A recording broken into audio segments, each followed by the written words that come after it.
प्रिय छात्र छात्री और अभिभावक बंधु मैंने आप समस्त को प्रज्ञा ट्यूटोरियल एक्सपर्ट को स्वागत।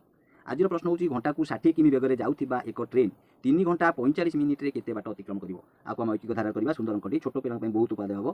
उत्तर टी केमती लिखा ना 60 किमी बेगर जाऊँगी घंटा को जाऊँगी 60 किलोमीटर बेगर 3 घंटा 45 मिनिट। प्रथम ध्यान रखा पड़ो यहाँ संपूर्ण घंटा ना 3 घंटा 45 मिनिट सामान हूँ के 3 पूर्ण 45 विभक्त 60 घंटा आगे करदे এইটা হচ্ছে কেতে না এই 15 কালে 15 30 15 চো তাহলে এইটা কেতে হচ্ছে 3 পূর্ণ 3 বিভক্ত 4 সমান এটা কেতে হচ্ছে 4 3 12 15 বিভক্ত 4 ঘন্টারে পরিণত করদেলে। এই জায়গাটারে ছুয়া মানকটি সমস্যা হইলে এই জায়গাটা ধ্যান দেলে সরল কাম। তেবে আমি কোন কହୁছি না 1 ঘন্টারে যায় 60 কিমি।